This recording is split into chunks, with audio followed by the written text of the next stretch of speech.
ये जो ढोल नगाड़े आप सुन रहे हैं, ये ढोल नगाड़े बज रहे हैं दिल्ली सरकार के समाज कल्याण मंत्री राजेंद्र पाल गौतम जी की कोठी के अंदर। मामले की जानकारी की तो पता लगा कि दिल्ली सरकार के सफाई कर्मचारी आयोग के चेयरमैन संजय गहलोत जी द्वारा दिल्ली सरकार के मंत्री राजेंद्र पाल गौतम जी को उनके आवास पर वाल्मीकि समाज के सैकड़ों युवाओं, महिलाओं, पुरुषों द्वारा उनको चांदी का मुकुट पहनाकर आज सम्मानित किया गया। सम्मानित करने का जो विषय था वो ये था कि दिल्ली सरकार में सफाई आयोग के जो चेयरमैन हैं संजय गहलोत जी, उनको दोबारा से 5 साल के लिए फिर बनाया गया। माननीय राजेंद्र पाल गौतम जी के अथक प्रयास से जो है संजय गहलोत जी को एक बार फिर जो है 5 साल के लिए जो है दिल्ली सफाई कर्मचारी आयोग का चेयरमैन बनाया गया। बहुत सारे लोगों ने आज अन्य पार्टी को छोड़कर आम आदमी पार्टी की सदस्यता भी ग्रहण करी और दिल्ली सरकार के मंत्री राजेंद्र पाल गौतम जी को भी सम्मान देने का काम किया।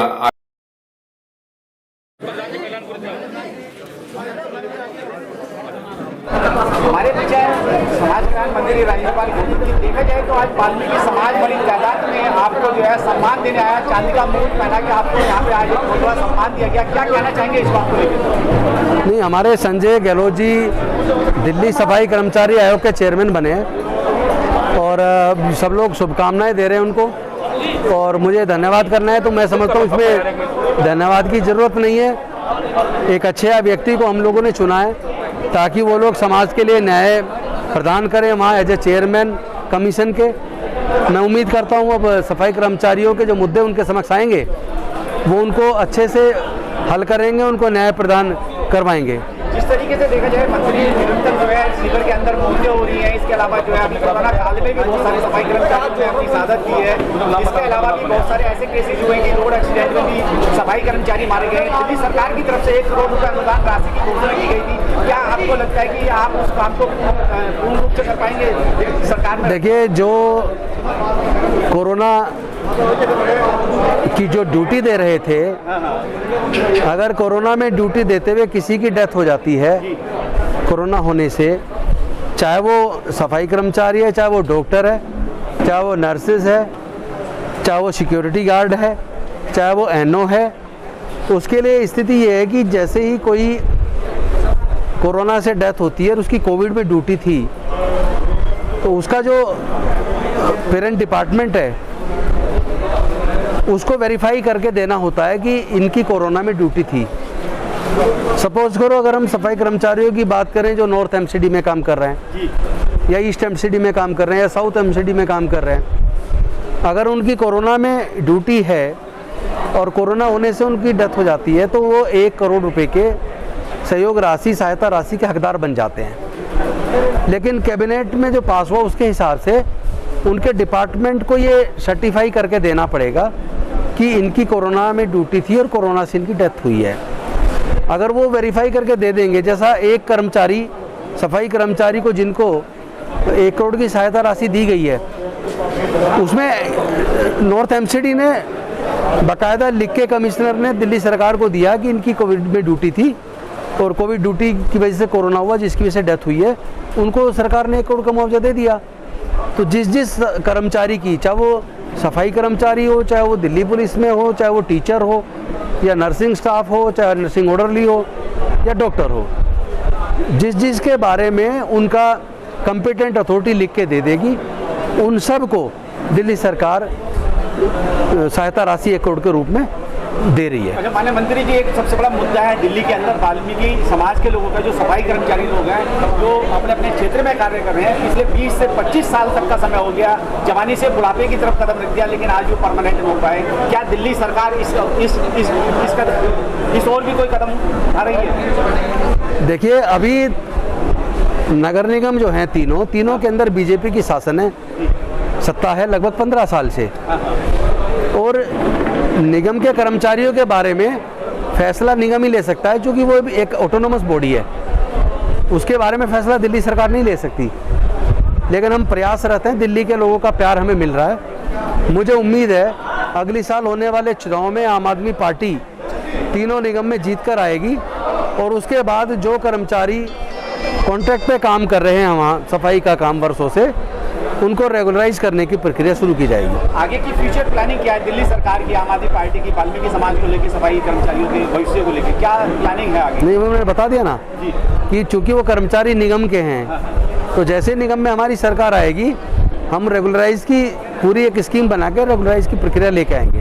सर, ठेकेदारी प्रथा को लेकर आपने एक बयान दिया है। राजधानी दिल्ली के अंदर भी सरकारी डिपार्टमेंट में ठेकेदार हैं, वो भी बगैर सेफ्टी उपकरणों से काम कराते हैं, तमाम घटनाएं होती हैं, क्या कहेंगे सर? देखिए, जो manual scavenging prohibition and rehabilitation act है, उसके हिसाब से मेला प्रथा को पूर्णतः बैन किया गया है। तो जब आप मेला प्रथा के उसको पढ़ेंगे, एक्ट के अंदर पढ़ेंगे उसकी डेफिनेशन को, तो उसमें जो ड्राई लेटरिन हुआ करती थी वो तो दिल्ली में लगभग बंद हो चुकी हैं। जो दूसरा जो काम है जो उसमें कवर होता है वो है सीवर के अंदर, जो सबसे ज़्यादा चिंतित करने वाली बात थी, सीवर के अंदर लोगों की डेथ होती है क्योंकि उसके अंदर मीथेन गैस बनती है, और दूसरी डेथ होती है सेप्टिक टैंक के अंदर। सीवर दिल्ली जल बोर्ड के अंदर आते हैं। जब मैं दिल्ली जल बोर्ड का चेयरमैन था, वाटर मिनिस्टर था, तभी हमने सीवर्स के अंदर लोगों के उतरने पे पूर्णतः बैन लगा दिया है, और 200 मशीन लाकर इसी वर्ग को उन मशीनों का मालिक बना के उनको कॉन्ट्रैक्टर बनाकर हमने दिल्ली के सीवर को मशीनों से साफ़ किया जा रहा है। अब किसी को सीवर में उतरने की ज़रूरत नहीं पड़ती और सीवर में अब डेथ नहीं होती हैं। लेकिन अब जो डेथ हो रही है वो सेप्टिक टैंक के अंदर होती है। सेप्टिक टैंक के अंदर भी उतरने पे बैन है, लेकिन वो सेप्टिक टैंक प्राइवेट बिल्डिंग्स में है। प्राइवेट बिल्डिंग में कोई व्यक्ति पैसे का लालच देके इन्हीं मजदूरों को लाके उसके अंदर उतार देता है और सेप्टिक टैंक में ऐसे डेथ हो जाती हैं, तो कानूनी रूप से उस पर पूर्णतः बैन है। उसके लिए जिसको भी सेप्टिक टैंक साफ कराना है उसको दिल्ली जल बोर्ड से, एमसीडी से संपर्क करना चाहिए। पहले ऐसे केसेस में 304A में मुकदमा दर्ज होता था नेग्लिजेंट एक्ट का, थाने से ही जमानत हो जाया करती थी। जब से हमारी सरकार बनी है हमने उसमें 304 IPC में मुकदमा दर्ज करवाना शुरू किया, जो एक नॉन बेलेबल ऑफेंस है, जिसमें थाने से जमानत नहीं होती। उसका मतलब है गैर इरादतन हत्या। सर, एक आरोप लगता रहा है, भाजपा लगा रही है आपके ऊपर, जो MCD कर्मचारी है, वेतन का मुद्दा लगातार विलंबित चल रहा है। तनख्वाहों को लेकर तमाम जो प्रशासन की तरफ से आरोप लग रहे हैं कि सरकार पैसे नहीं देती, कर्मचारियों को वेतन नहीं मिल रहा, जो रिटायर हो गए उनको उनकी मूलभूत जो उनकी आमदनी की रकम जमा थी वो तक नहीं दी जा रही आज तक। आपका सरकार की तरफ से कोई प्लान है? इसमें मैं इसको 2 भागों में बांट के इस बात को बताऊंगा। पहली बात तो पिछली बार जब अपने MCD के लिए चुनाव हुआ था निगम का, उस वक्त जो बीजेपी के अध्यक्ष थे मिस्टर मनोज तिवारी, आप उनका बयान याद कीजिए। उन्होंने जनता की वोट मांगते हुए उनसे प्रॉमिस किया था कि आप निगम के अंदर फिर से बीजेपी की सरकार बनवाइए, हम सीधा केंद्र से पैसा लाएंगे और सबके एरियर वगैरह और तनख्वाह और सब कुछ पूरा क्लियर करवाएंगे। जीतने के बाद उन्हीं की सरकार तीनों निगम में है। तो ये सवाल आप उनसे पूछिए। एक मिनट, मेरी बात पूरी नहीं हुई है, इसका जवाब वो देंगे। अब रही बात हमारी दिल्ली की सरकार का, उसमें क्या रोल बनता है। दिल्ली की सरकार जितना निगम को पैसा कांग्रेस की सरकार में दिया जाता था, और उसके बाद 2013 में जब 49 दिन की हमारी सरकार के बाद जब LG के द्वारा भाजपा डायरेक्ट दिल्ली में राज कर रही थी, उस वक्त जितना पैसा तीनों निगम को दिया गया, लगभग उससे दुगना पैसा या दुगने से भी अधिक अब दिल्ली की सरकार निगम को दे रही है।